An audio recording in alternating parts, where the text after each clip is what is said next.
আজকে আপনাদেরকে দেখাবো বটল হাউস কিভাবে তৈরি করতে হয়। আর এটা কিন্তু আপনারা শুধুমাত্র কাউকে গিফট করতে পারবেন তাই নয়, নিজের ঘর সাজানোর কাজেও কিন্তু ব্যবহার করতে পারেন। তো এর মধ্যে যে লাইটটা আমি ভরে রেখেছি, এটার ব্যাটারিটা কিন্তু একটু ডাউন হয়ে গেছে, ওই জন্য জ্বালানো যাচ্ছে না। তবে এই লাইটটা জ্বালিয়ে যদি বটলটাকে অন্ধকার ঘরে রাখা হয় তাহলে কিন্তু খুব সুন্দর লাগে দেখতে। তো চলুন এটা কিভাবে তৈরি করলাম বলে দিই। প্রথমেই দেখুন, এখানে আমি এয়ার ড্রাই লাইট ক্লে নিয়ে নিয়েছি। এগুলো কিন্তু মেইনলি জুয়েলারি তৈরির জন্য আমি কিনেছিলাম, কিন্তু আসলে এগুলো বাচ্চাদের খেলনা তৈরির জন্য বেশিরভাগ ব্যবহার করা হয়। তবুও আমি এটার কম্পেয়ার করার জন্যে মানে মোল্ডেড ক্লের সাথে এটাকে কম্পেয়ার করার জন্য কিনেছিলাম। তো এটা অনেক দিন ধরে বাড়িতে শুকিয়ে যাচ্ছিল, তো তাই জন্য ভাবলাম তাহলে একটা বটল হাউস তৈরি করা যাক। তাই আজকে এটাই করছি। তো প্রথমে কিছুটা ফেভিকল আঠা নিয়ে আমি দরজার মতো শেপ দিয়ে দিলাম। তারপর এই যে ক্লেটাকে আমি বেলে নিচ্ছি, এটাকে সরু করে বেলে নিয়ে এই আঠার ওপর পরপর কিন্তু বসিয়ে দেবো, তাহলে দরজার একটা লাইন তৈরি হয়ে যাবে। এই ক্লেটা যারা যারা কিনবেন অবশ্যই কিন্তু খুব সাবধানে ব্যবহার করবেন। আসলে এই ক্লেটা কেনা থেকেই কিন্তু আমার একদমই পছন্দ হয়নি, শুধুমাত্র ভিডিও করার জন্যে। আর এটা আমি আগে কখনো ব্যবহার করিনি তাই কিনেছিলাম, না হলে দ্বিতীয়বার হলে এটা কিন্তু কখনোই আমি কিনতাম না। আর এটা কেনার পর থেকে কিন্তু আমার রোজ মনে হয় যে কবে এগুলোকে কাজে লাগাবো আর কবে এগুলো ফুরোবে। কিন্তু ওই যে একটা স্বভাব আছে আমার, যে কোনো জিনিসই কিন্তু আমার নষ্ট করতে ইচ্ছে করে না, বা তাড়াতাড়ি ফুরিয়ে যাবে এরকম জিনিসটা আমার ভালো লাগে না। তো ওই জন্য সব কিছু আমি কিপটেমি করে রেখে দিই, সব কিছু গুছিয়ে রাখার চেষ্টা করি। তো ওই জন্যে এই ক্লেটাকেও রেখে দিয়েছিলাম। যখন প্রথমবার আমি এই ক্লেটা কিনেছিলাম তখন ওই ভিডিও বানিয়ে রেখে দিয়েছিলাম, তারপর কিন্তু আর ব্যবহার করিনি। তবে ভিডিও বানানোর জন্যে প্যাকেটের মুখগুলো কিন্তু আমাকে খুলতে হয়েছিল, মানে কাঁচি দিয়ে জাস্ট কেটেছিলাম, কেটে কিছুটা ক্লে বার করে নিয়ে বাকিটা প্যাকেটে রেখে কিন্তু একটা এয়ারটাইট কন্টেনারের মধ্যে রেখে দিয়েছিলাম।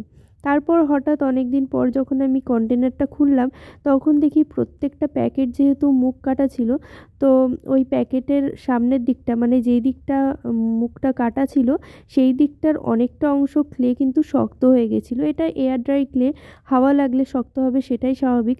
তবে এয়ারটাইট কন্টেনারের মধ্যে থেকেও কীভাবে যে এভাবে জমে গেল বা শক্ত হয়ে গেল সেটা আমি বুঝতে পারিনি। তো তখন খুবই খারাপ লাগছিল। কিন্তু এই ক্লেটাকে আমি কিভাবে ব্যবহার করব আমি নিজেই বুঝতে পারছিলাম না। আগে তো আমি তৈরি করতাম শুধুমাত্র জুয়েলারির ওপর ভিডিও। তো ওই জন্যে এটা দিয়ে জুয়েলারি তো হওয়া সম্ভব নয়। মানে তৈরি তো করা যাবে কিন্তু ব্যবহারযোগ্য হবে না বা ভালোও লাগবে না দেখতে। তাই ভেবেছিলাম এটা দিয়ে অন্য কিছু করব, তাই রেখে দিয়েছিলাম। আর তারপরে এই জিনিসটা হলো। তো তারপর ভাবলাম যে এমনিতেও তো নষ্ট হয়েই যাচ্ছে, তাহলে বরং এটা দিয়ে কিছু একটা তৈরি করা যাক। তাই জন্যেই কিন্তু এই জিনিসটা তৈরি করছি। আর এছাড়াও আমি আমার কমিউনিটিতে পোস্ট করেছিলাম যে জুয়েলারি ভিডিও ছাড়া অন্য কোন ভিডিও আমি আনবো। তো সবাই বলেছিলেন যে হোম ডেকর বা গিফট আইটেমের ওপর ভিডিও আনতে। তো সেই হিসেবেই কিন্তু আমি এটা তৈরি করছি। এখানে দেখতেই পাচ্ছেন কতটা করে ক্লে নষ্ট হয়ে গেছে, যতটুকু আমি বাদ দিয়ে সরিয়ে রাখবো এখানে, ততটুকু কিন্তু প্রত্যেকটা প্যাকেট থেকে নষ্ট হয়েছে। তো এটা দেখে খুবই খারাপ লাগছিল, যেহেতু আমি আমার কাজের জিনিস মানে ক্লে, রং, তুলি এই সমস্ত কোনো কিছুই কিন্তু আমি নষ্ট করি না। এমনকি আঠাটাকেও কিন্তু আমি অল্প অল্প করে ব্যবহার করি যতটুকু প্রয়োজন। প্রয়োজনের বেশি কিন্তু আমি কোনো কিছুই নষ্ট করি না বা ব্যবহার করি না। যেহেতু আমার আর্নিং সোর্স কিছুই নেই এখন, তাই নিজের জমানো টাকা আর বাড়ি থেকে যতটুকু দেয় ততটুকু দিয়েই কিন্তু আমি আমার আর্ট অ্যান্ড ক্রাফটের ওপর খরচ করি। আর এই সব বিষয় নিয়ে যারা কাজ করেন তারা নিশ্চয়ই সবাই জানেন যে এই সব জিনিসগুলো নিয়ে কাজ করতে গেলে ঠিক কতটা পরিমাণে খরচ করতে হয়।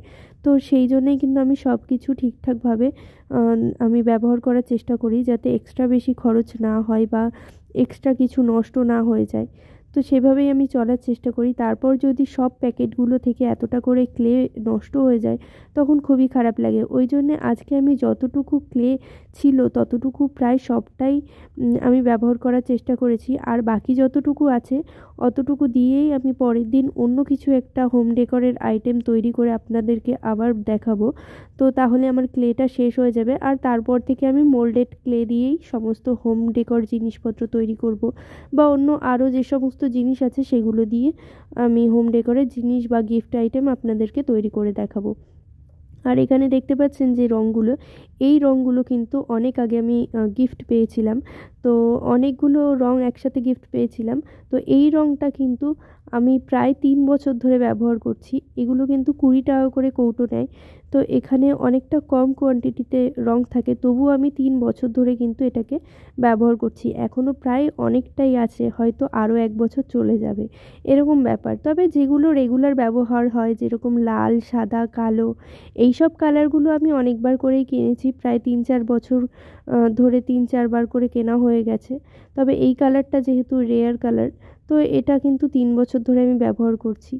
তো এই কালারটা আমাকে আর কিনতে হয়নি, এখনও অনেক দিনই হয়তো চলবে। তো এভাবেই কিন্তু আমি ব্যবহার করি, যাতে জিনিস নষ্ট না হয়।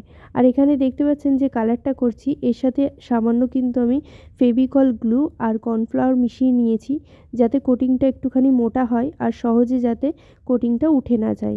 কারণ অনেক সময়তেই দেখবেন কাচের ওপর কিন্তু ফেব্রিক কালার করলে একটুখানি নখের ঘষা লাগলে বা হাতের ঘষা লাগলে কিন্তু জলটা করে রং উঠে যায়।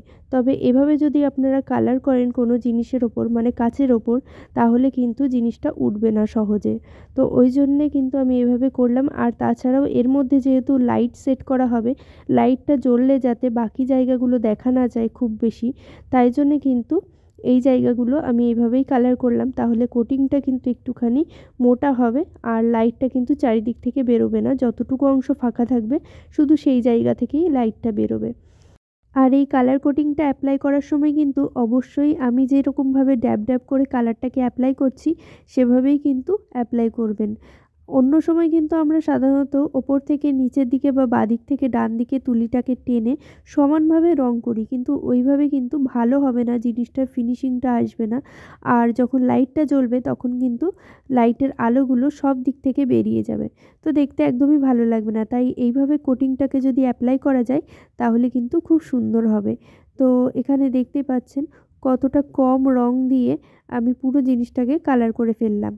আর এখানে কিন্তু এই একই কালারের ক্লে আমার কাছে ছিল, তবে ওই যে বললাম কিপটেমির জন্যে মায়া ছাড়তে পারছি না একদমই ক্লেগুলোর, তাই জন্য আর ব্যবহার করিনি এখানে। ভাবলাম অতটুকু থাক, পরে অন্য কিছুতে ব্যবহার করব। এখন যেহেতু কালার আছে তাই কালার দিয়েই কাজটা চালিয়ে নিই। আর এখানে এই কালারটাকে কিন্তু আপনারা 2 বার করে যদি অ্যাপ্লাই করেন তাহলে ব্রাশটাকে টেনে টেনে কিন্তু আপনারা কালার করতে পারেন, সেক্ষেত্রে হবে। তবে যদি কম রং দিয়ে আপনারা যদি করতে চান তাহলে কিন্তু আমি যেভাবে দেখালাম কর্নফ্লাওয়ার আর গ্লু মিশিয়ে ড্যাব ড্যাব করে অ্যাপ্লাই করবেন, তাহলেই ঠিকঠাকভাবে তৈরি হয়ে যাবে। আর এখানে দেখুন এবার আমি ফ্লাওয়ার তৈরি করে নিচ্ছি, কিভাবে তৈরি করছি দেখুন। আর এই যে টুলসটা আমি ব্যবহার করছি এটা কিন্তু এই রঙের সাথে, এই ক্লের সাথেই কিন্তু দেওয়া হয়েছিল। তো সেটা দিয়েই আমি ফ্লাওয়ারগুলো তৈরি করে আঠা দিয়ে জাস্ট আটকে দেবো। এভাবেই কিন্তু আমি ডেকোরেশনটা পুরোটা করে নেব। আর এরকম ফ্লাওয়ার অনেকগুলো করে নিয়ে আমি দেখুন এখানে কিন্তু আটকেছি আঠা দিয়ে। এবার আমি একটা দেওয়ালের ডিজাইন করে নেব। দেওয়ালের ডিজাইনটা কিন্তু আমার এই জানলা পর্যন্তই ভালো লাগছিল। তো আমি বুঝতে পারছিলাম না যে ওপরের দিকে করলে কীরকম লাগবে না লাগবে, তাই রিস্ক নিয়ে কিন্তু করেই দিয়েছি। দেখুন এইটুকু পর্যন্তই কিন্তু আমার ভালো লাগছিল দেওয়ালের ডিজাইনটা। যত আমি ওপরের দিকে করছিলাম তত কিন্তু করতে অসুবিধা হচ্ছিল, কারণ ওপরের দিকটা একদম পুরো ডেকোরেশন করা আছে, তো এর মধ্যে থেকে দেখুন কত এবড়ো খেবড়ো হয়ে গেছে আর ছোটো বড়ো হয়ে গেছে লাইনগুলো, ওই জন্য এখন আর ভালো লাগছে না। তো প্রথমে আমার মনে হয়েছিল ওই পর্যন্ত করলেই ভালো হতো, তবে আমি ভাবছিলাম ওপরের দিকে না করলে যদি ভালো না লাগে বা ওপরের দিকে ডিজাইনটা করলে যদি আরও বেশি ভালো লাগে, তাই রিস্ক নিয়ে করলাম। তবে আপনারা যদি পুরো বোতলটাতেই যদি এরকম করতে চান, ইটের ডিজাইনটা করতে চান, তাহলে প্রথমে আগে কিন্তু আপনারা ডিজাইনটা করে নেবেন, তারপর কিন্তু বাকি ক্লে দিয়ে ডেকোরেশনগুলো করবেন, তাহলে বেশি ভালো হবে। নয়তো আমার মতো কিন্তু এরকম জিনিসগুলো হয়ে যাবে।